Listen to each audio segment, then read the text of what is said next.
Welcome, welcome, welcome. So we're going to start. Here's what I'm going to cover. I'm just going to do a brief introduction, and I will get right into the topic at hand. The reason that you joined in this special presentation. 10 things that I would like to share with you about working in this field, some from my own experiences and some from Nutrition Pro Mentor's fabulous mentorship board. And as usual, I'm asking a favor that, you lend me your full attention for the next, so close off all your other applications and we're ready to go. So this is me. I'm the founder and director of Nutrition Pro Mentor. I am a registered holistic nutritionist and a graduate of the Canadian School of Natural Nutrition. I'm also an extended board member of CanPro. And in my past life, I was a fitness assessor, group fitness instructor, and personal trainer, and then went on to work in the pharmaceutical industry because I have a bachelor's in chemistry and Master of Science in Nutritional Science. So that's a research degree. So I worked in the pharmaceutical industry and then for continuing medical education that was servicing that industry. And as many in that industry then experienced, I was downsized. And then I took a breath right after I got over the shock of it all. I took a breath to find out what I wanted to be now that I was all grown up.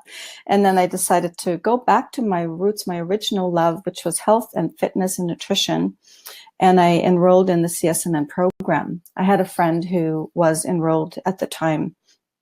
So that's how I found out about the program. And then after I graduated, I had the standard one-on-one practice for many years, and I was teaching at the Mississauga CSNN campus as well after about a year after I graduated. And it was around that time that I felt really burnt out. And it turns out, now I know that I wasn't alone in that and how I felt, but I really felt alone at that time. I missed the classroom setting where I could bounce ideas off of people and have discussions with colleagues and teachers. I missed being stimulated by, learning the new concepts or the new approaches. And I really missed that feeling of being part of something bigger than just myself. So eventually that's how this whole concept of Nutrition Pro Mentor was born. So let's get right on to our 10 things you need to know. So number one, you do not have to do consulting, the standard one-on-one practice. And yes, the schooling that we got is geared toward consulting. But you may have asked yourself the question, do I want to do that? It's not for everyone, right? So that is the first thing you need to know, that you don't necessarily have to set up a one-on-one consulting practice. The potential for earning a good living with a full-time practice can be quite good. And sometimes you might feel that perhaps doing anything else is second best, but is it best for you? It can feel like you are not, quote unquote, a real holistic nutritionist if you don't practice, but there are many individuals who entered this field who started out having a practice and then realized that it wasn't right for them. And that includes myself and also Lorraine Sorrow, our mentorship board chair, who realized that what gave her the most satisfaction and felt most rewarding for her was to teach and provide programs for holistic nutritionists, for those who already value holistic nutrition and want to expand their knowledge. There are so many other options in this industry that if a one-on-one consulting practice isn't your thing, then don't force it. Think of other things you like to do. Consider what you have experience in that you can apply to or marry with your holistic nutrition interests. It's okay to create a new path for yourself. And in our Nutrition Pro Mentor member portal, we have interviews with senior holistic nutrition professionals who share their unique paths to where they are now, and they're all different. So please know that it's all right to go in a different direction. So if you are, providing good quality information that helps people, then you are doing the work of a holistic nutritionist. It doesn't matter in what form that takes, right? Focus on being helpful and you will find your way. There are good jobs in the health food and supplement industry as well, because some people do better with a regular schedule, with working in a team situation and not so much on their own. It is not it's not for the faint of heart, that's for sure. You can also choose to write. You can write for websites, and you can Google "write for us" and then a topic, and you will see that there are people looking for writers for so many different topics, for sure. You want to maybe assist other holistic nutritionists or become involved in nutrition projects or services that help nutrition information circulate to other people. And also, last but not least, get some kind of experience. Get yourself out there. And it may be in a health food store, for example. That is a really good experience because it can actually help you decide if you like working with people or not. And you can learn so much about what people are looking for. And also in a health food store setting, you get the supplement reps coming in and talking to you. You get the opportunity to take training courses for supplements. So the key here is to do something, to take action, to keep moving, to learn about what's out there, talk to people, find out what others are doing, and something will click. All right, so that was number one. Number two is get real with yourself. Now, what I mean by that is really contemplate or look into what your strengths are and what your weaknesses are. No one can tell you that. It is something, it's kind of an inner work that we all have to do, because you don't want to be lying to yourself, right? You may be able to quote unquote lie to others and pretend that you are something that you're not, even if that is with good intention, and may even get away with it for some time. But because you can't lie to yourself and do something that doesn't, resonate with you, this becomes exhausting. When you do something that's not you, that doesn't resonate with your values, it exhausts you. You also cannot lie to yourself about your strengths and your weaknesses. So it's important to be true to yourself and acknowledge that some things may be more difficult for you to do than it is for others. And let me be the first to tell you that it is okay. It's okay if you don't feel, for example, that the one-on-one consulting is rewarding. On the other hand, it's okay if you are a people person and need to be around people because this makes you feel alive. So one-on-one consulting may be right for you, or maybe it's group coaching. Now, you also need to get real with yourself and take some time to contemplate what is right for you. And are you feeling insecure about practicing because you just don't feel ready? Well, let me tell you that no one feels ready. You're not alone if you feel this way. And it is important that if that is the only reason, then put your toe in the water and just start, and you will learn as you go along.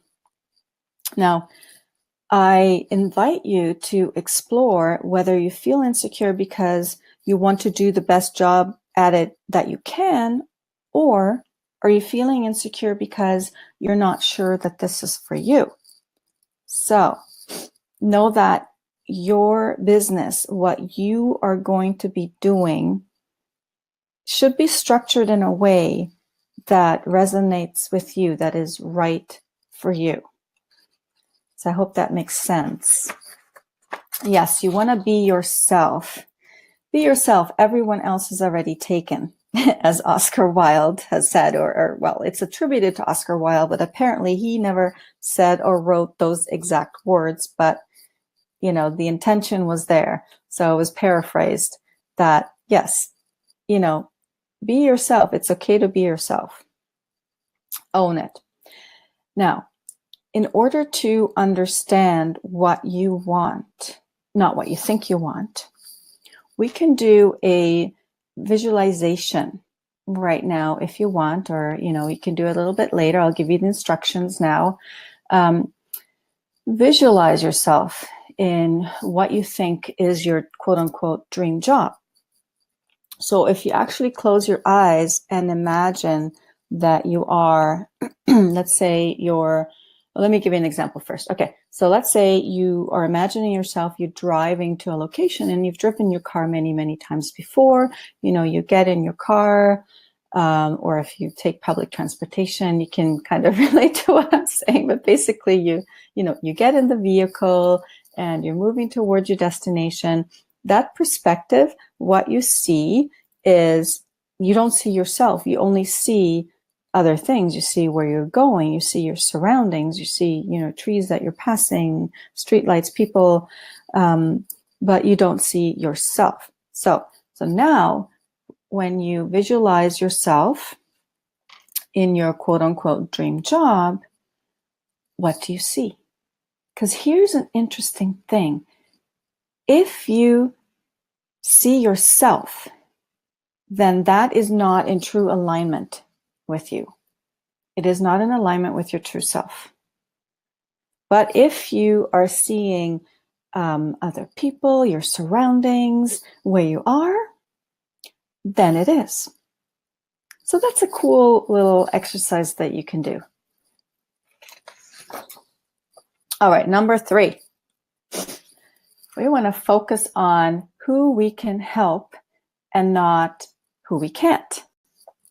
So in order to figure that out, we want to start with us. So this actually came from one of our senior nutritionists, and we interviewed her, and it was a different perspective, right?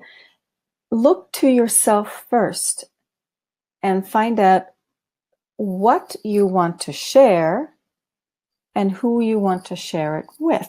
Who do you want to work with? Who do you most want to help? Too often we focus on who won't come to see us. We focus on the negative. Why aren't people, coming to see me? So let's turn that around and focus on the positive and ask, who will benefit the most from what I know and what I am passionate about and what I want to share? We should be learning all we can about those who we want to work with. Does that make sense? Spend more time on that and less time on your weaknesses, right? So focus on your strengths, build your strengths, and focus less on the negative, on your weaknesses. Focus in on what you are passionate about or interested in and learn more about that.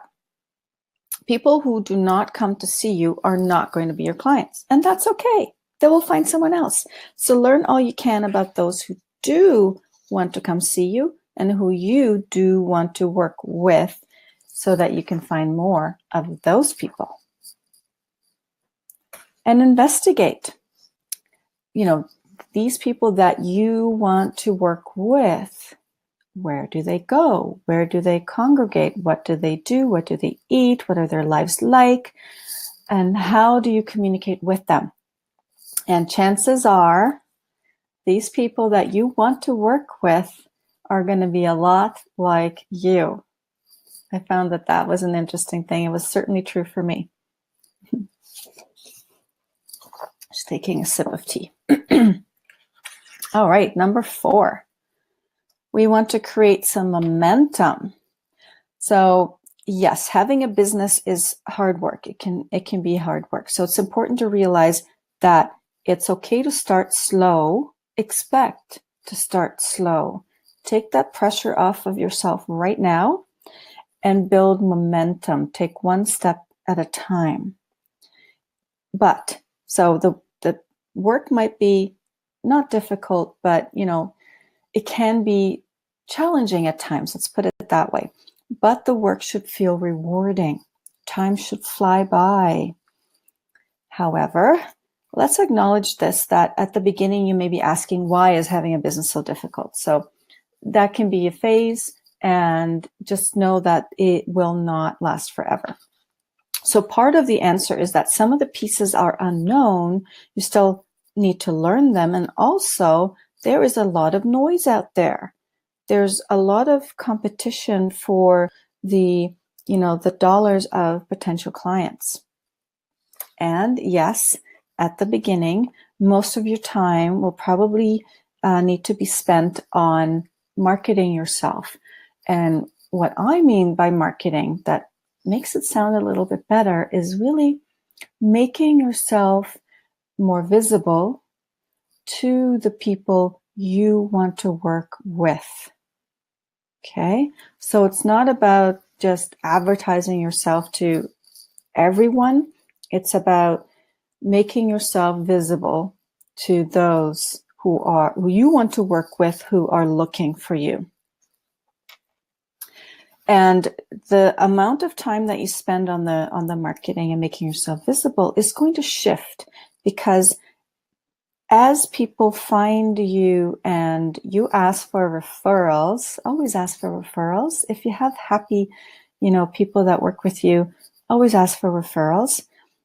That will shift and it'll become easier. So keep in mind that when you are working to your strengths, you will attract the right people to you.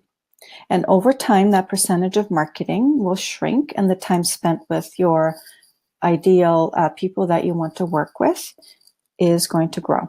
So keep moving and you will create momentum. So I need to emphasize this. Sorry if I sound like a broken record. However, sometimes you may feel like it's difficult to keep going, but don't quit. There is a poem that I keep pinned to my bulletin board in my basement office where I am right now. When things go wrong, as they sometimes will. So this is the poem. It started. When things go wrong, as they sometimes will, when the road you're trudging seems all uphill, when the funds are low and the debts are high, and you want to smile, but you have to sigh, when care is pressing you down a bit, rest if you must, but don't you quit. Life is queer with its twists and turns, as every one of us sometimes learns, and many a fellow turns about when he might have won had he stuck it out. Don't give up, though the pace seems slow. You may succeed with another blow.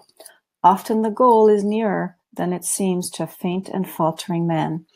Often the struggler has given up when he might have captured the victor's cup, and he learned too late, when the night came down, how close he was to the golden crown. Success is failure turned inside out. The silver tint in the clouds of doubt, and you never can tell how close you are. It might be near when it seems afar. So stick to the fight when your heart is hit. It's when things seem worst that you must not quit. I always found that was very motivating. And you can Google that, you just Google the Don't Quit poem and you will get that. So we keep moving forward, right? Even if you need to slow down a little bit. And we all have fear. And this can be very intimidating and frightening. Often we let this stop us in our tracks. However, the only real failure is not trying, is not moving forward, is giving up, because you don't know if you would have succeeded if you kept going. Even if you need to, take a step back for a while and slow it down. Just keep going, just do it and take action, small steps forward. So if you take nothing else from this webinar, just keep going, keep taking action, even if it's small. Yes, it can be difficult, but it is the only way to succeed. The only way to succeed is to do stuff and to learn from it. Number 5, set a budget. And by that, I mean not just your money, but your time. Spend your time and your money wisely. You want to focus in on the things that you really want, right? The the things or your strengths. So focus in on your strengths and building those up. Focus in on your interests and learn about that and build that up. So become an expert in an area. Have an idea ahead of time about what you can afford to spend in terms of time and money in order to get the word out there that you're in business, in order to be able to do the things that you want to do to be able to keep moving forward. So yeah, you need to know what you can afford in order to market yourself.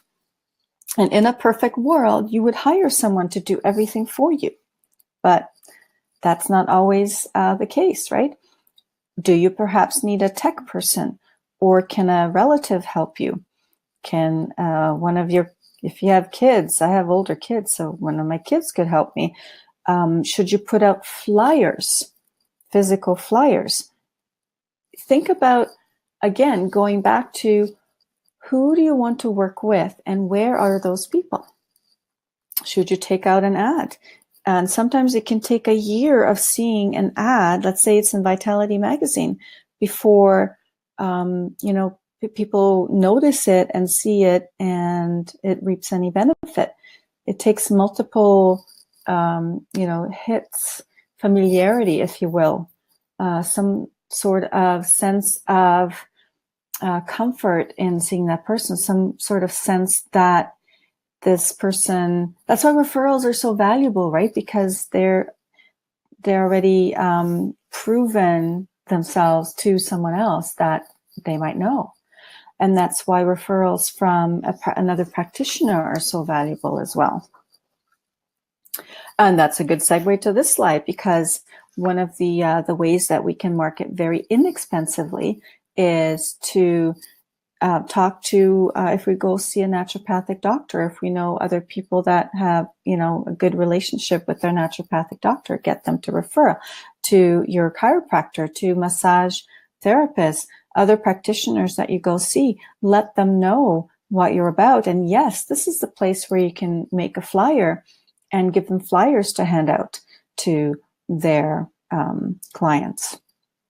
Now, yes, referral from other practitioners can be a steady source of clients, but you might need many. So the rule is that actually 80% of your referrals are going to come from 20% of the people that you approach. It's another way to use that 80-20 rule. And ask your friends and family for referrals as well. Once you get a clear picture of what you want to share and who you want to share it with and who you want to help, talk to people about it, right? It doesn't need to be that fancy marketing spiel, that 30-second elevator pitch. Just speak from the heart. Share with people what you're up to. And I always had a tough time with those, elevator pitches, because they always felt fake to me. So once you know what you want to do, what kind of area you want to help people with and who you want to help, it becomes easy. Just tell people about it. Yes, once you have clients too, if that's what you're doing, right? Well, clients could be anyone. It could be your one-on-one clients. It could be, if you're doing corporate talks, it could be them. Clients is anyone that you work with in your capacity as a holistic nutrition professional. Get them to refer others to you if that's possible, right? Write some articles.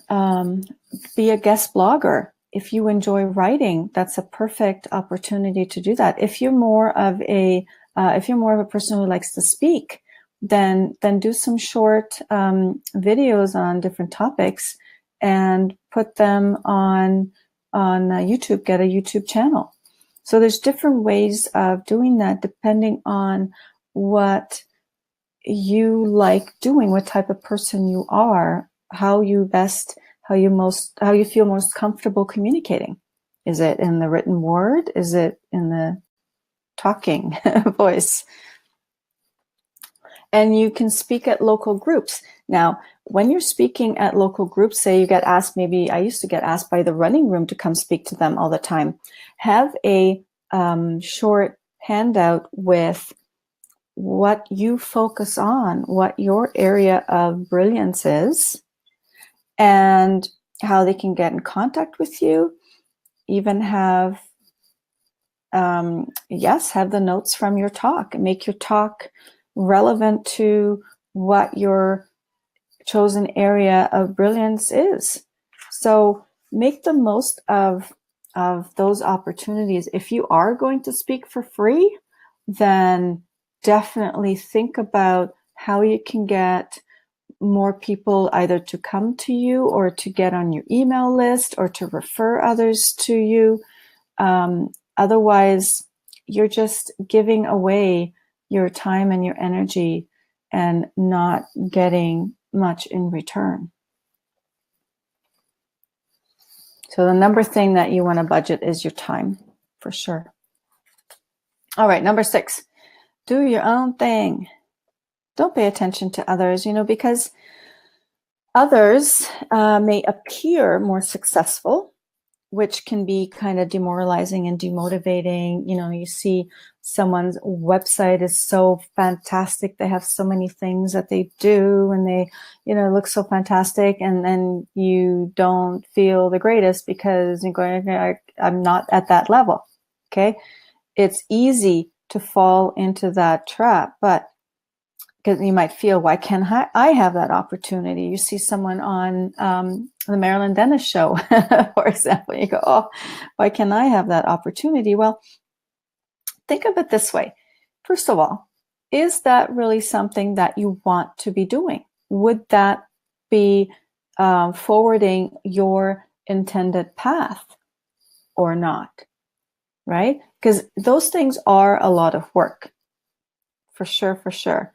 And because we want to see our careers as a continuum, you want to be careful not to compare your beginning, let's say, to someone else's middle or end of their career, where they, had to struggle along and all of a sudden now they might be successful, but they also often they appear more successful than they are, and you can earn a really good living and not be out there in the public eye. It's not a fair comparison. Remember too that they had to start somewhere. And in that time that you see, might have had, you will deepen your knowledge, make valuable contacts, and opportunities and ideas will appear. So it's good to keep that in perspective. And oops, these are all out of order. Okay. And we want to clarify what your area of brilliance is. And yes, that might take some, inner work. Hone in on your uniqueness. And that clarity is a critical first step. Second, yes, you want to know who you will help, but that might come with experience too. I think the number one thing is to figure out what it is that makes your heart sing, that is your area of brilliance, that you would do for free 24 hours a day. What is that thing? Now, you also want to set some realistic but stretch goals on where you want to go, where you want to direct your efforts, your career, your business, and then create a targeted strategy on how to reach those goals. But yeah, you don't want to include all the things. Keep it realistic. And yes, those things can absolutely change and morph, but your goal should be an action that you take, not the results that you may not be able to control, right? You don't control the results. All you control is your actions. So for example, an action-based goal would be to write something every day and publish a blog once a week. So that's an action goal. That's something that a person could go, okay, yes, I've done that. I've spent, 15 minutes today writing, and then you've compiled something and you can, publish it, as opposed to a results-based goal like getting 10 new clients a week. Now, once you have your clarity and an idea of where you want to move towards, spend your time doing what you love, what you're personally awesome at, and what you can't outsource. And if you're feeling overwhelmed or strapped for time, consider outsourcing some of, the things that you don't like to do so much. When you focus in on your area of brilliance, you will stand out and become known for your excellence in that area. Now, if you force yourself to do stuff you don't like and learn a bunch of new skills at the same time, it'll take you forever to reach your goals. For example, you can't necessarily outsource client work if you're doing, say, one-on-one consulting, and you can't really outsource your discovery calls, let's say. But if you are amazing with people and you like doing that, consider outsourcing the other stuff, like if you want a website or a graphic done, or even some of the writing, to experts that can help you get a higher quality result in much less time than it would take for you. Yeah, having said that, I acknowledge at the beginning, you may need to do things on your own. But then invest in the areas that other people shine brighter than you, and focus in on what you love to do and shine brightest at. And by the way, it's okay to ask for help and to barter and exchange services. All right, number 7. Yes, you know this, right? There is much confusion out there. And you know more than you think.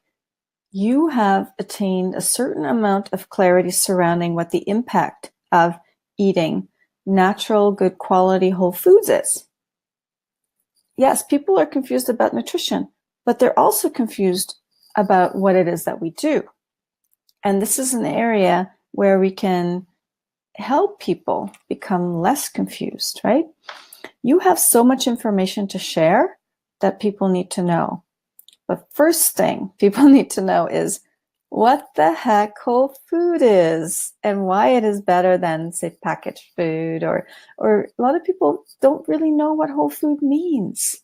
It's unbelievable. And I can't even think of an example right now, but like some of the stuff that I hear, and even beyond that, there are some processed foods that are thought of as whole foods, like oils, for example. And here I'm talking about the processed and damaged oils that are used, in takeout restaurants, and many people use at home as well. And even some olive oils can be damaged if they're not the cold pressed extra virgin olive oil. And that means oxidation, which means inflammation. So right there's an area where we can educate people on. On the other hand, there are, people are trying to stay away from bread, but some breads are made with whole grains and are fermented, like sourdough, which means they are healthy. So there's a lot of areas where we can definitely contribute. And we can also contribute in the area of helping people with solutions because I think that it's too difficult, too time consuming to eat healthy, to eat the whole foods. So they tend to grab food in restaurants. What about showing them how to make things on the weekend that they can eat during the week? We also advise them on better choices to make when eating out. So definitely is a lot of room for improvement, and we can help clarify misinformations too. And most importantly, we can guide them to listen to their bodies. So in essence, we are educators, right? We need to help them define, or give them a definition, help them identify what whole food is. So the education around that importance of nourishing food for overall health and vitality is needed. People say they know what they should be doing and they're just doing it. I hear that so often, but I think that's not completely true. There are also a lot of nutrition myths out there that we can help dispel. So find out what in your area of brilliance you can do to make it easier for people to eat and be healthier, and give practical help, practical solutions. And the education piece is huge. It's a big part of what we do. All right, we're on to number 8. Number 8 is, as holistic nutrition professionals, we can relate to people. We have a valuable role to play because we have gone through our own health challenges. And that's a good place to start when you're finding out or you're investigating what your area of brilliance might be. Take a look at what you have helped yourself get over, feel healthier. How did you do it?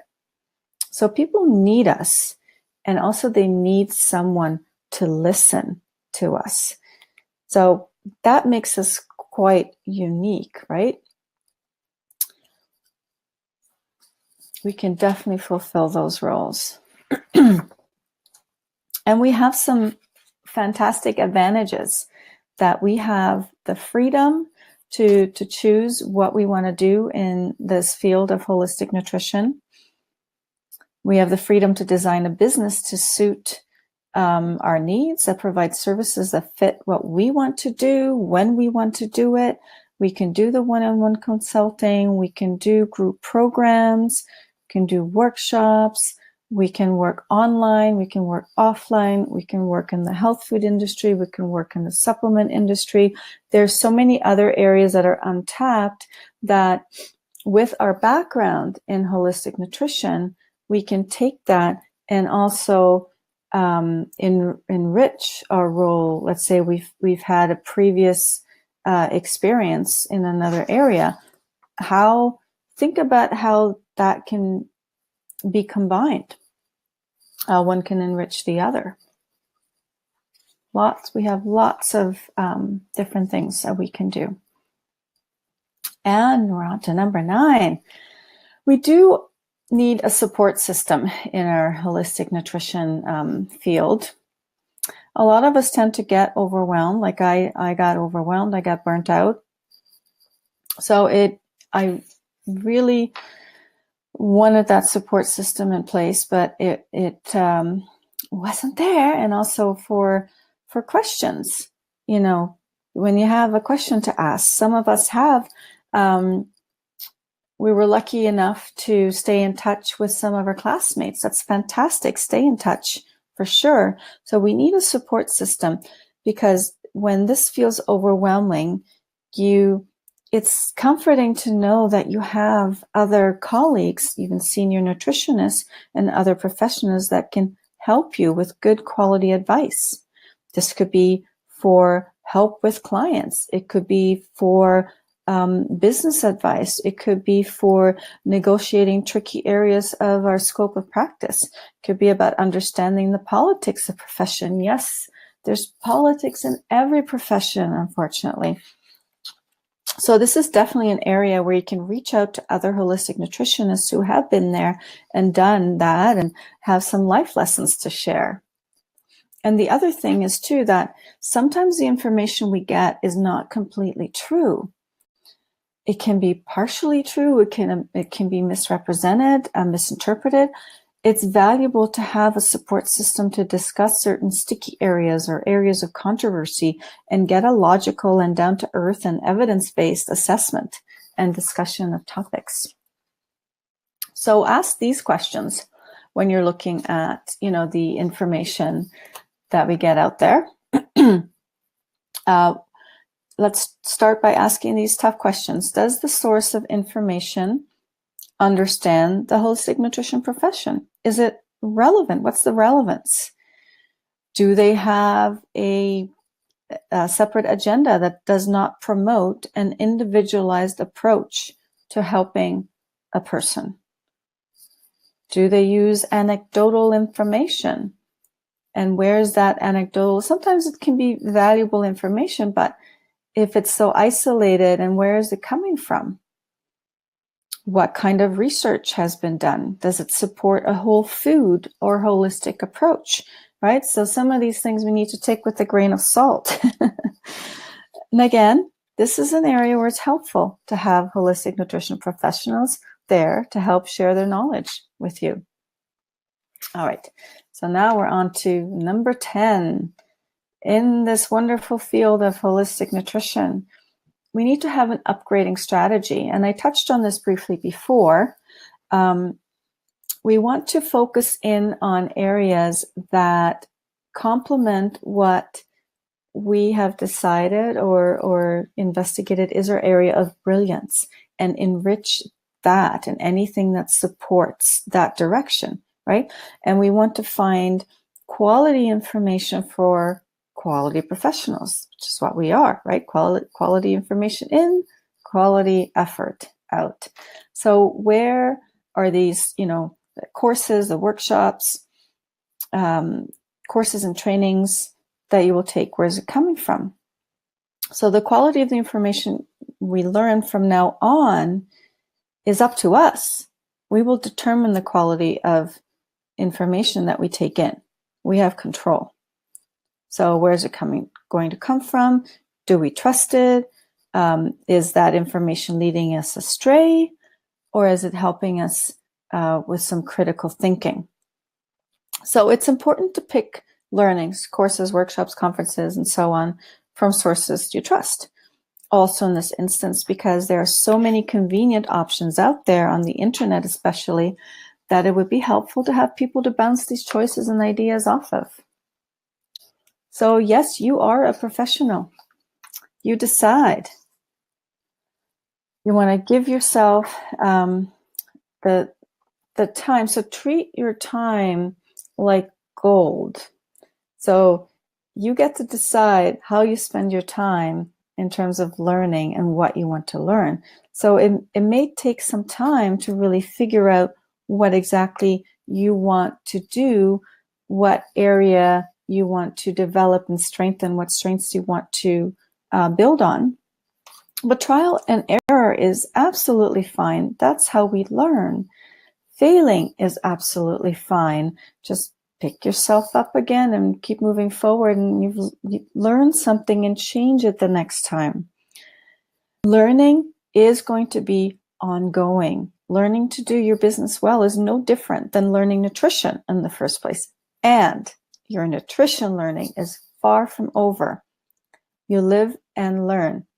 And I believe that when you stop learning, you might as well start dying.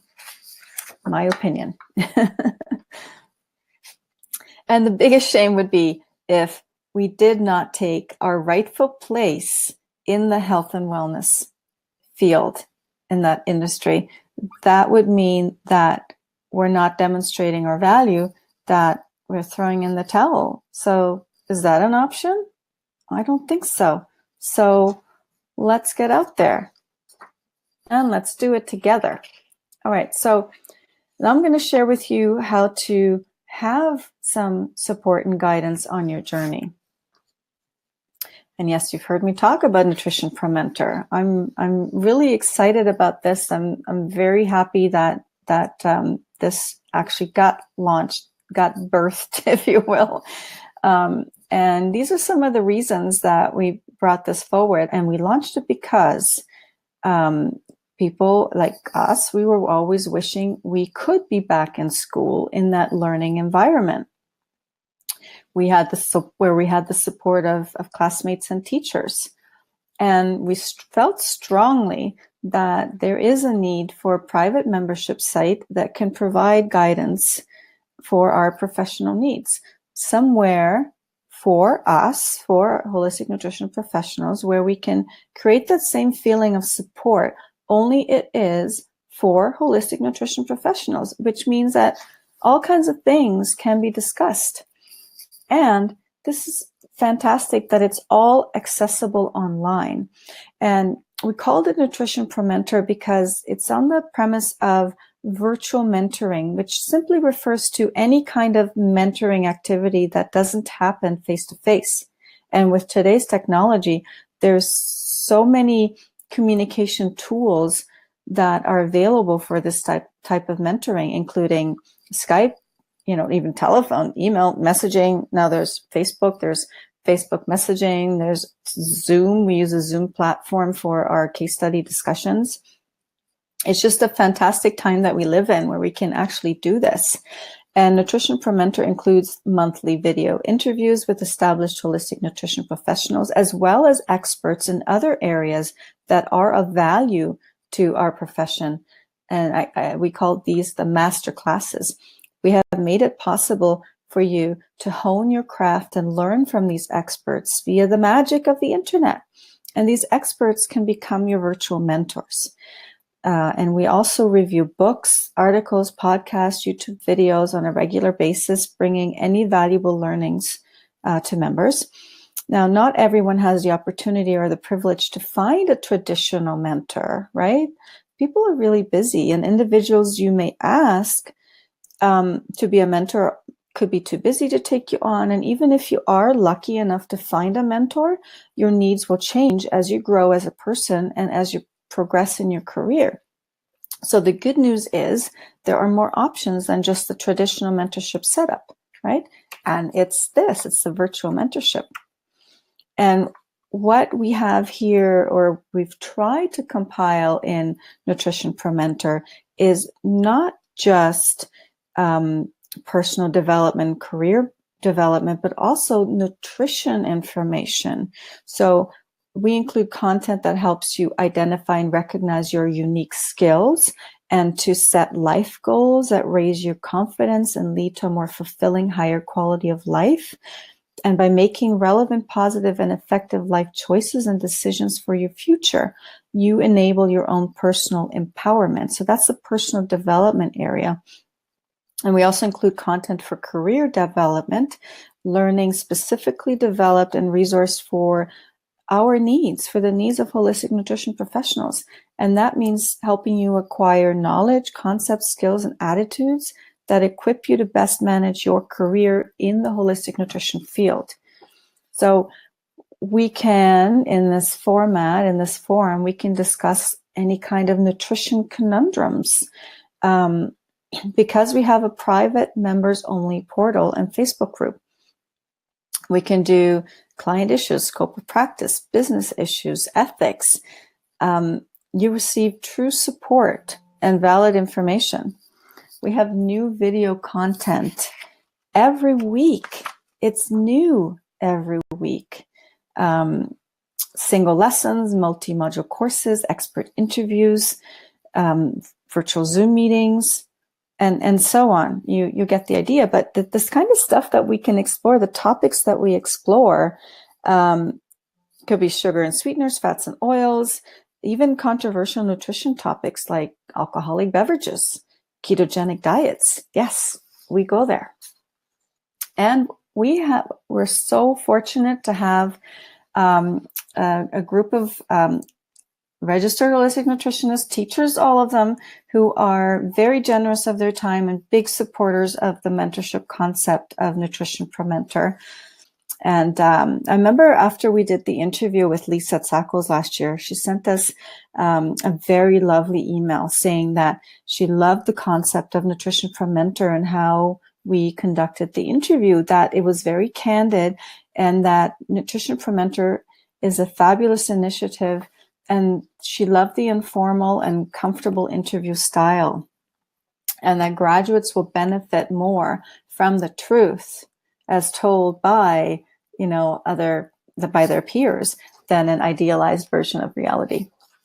And who this program is for is any new grads who want to save themselves a lot of heartache, those who want to get unstuck in any stages of their holistic nutrition career, those who want to continue learning and want to be a part of a group that continues to explore nutrition concepts and, personal development concepts. And also those who want to put their heart and soul in charge and really do some of that inner work. I do believe that we are better together, and we need to support each other. the more we all succeed, the stronger our profession will be, and the more we build each other up. The more we share information and grow, the more we will all achieve success. I really, truly believe that. Now, it's not right to just have everyone work in isolation. So I've said my piece. I hope this was helpful to you. Again, if this resonates with you and it feels right, then explore it. Go to the link, take a look, and see if it's right for you. And we would love to have you join us.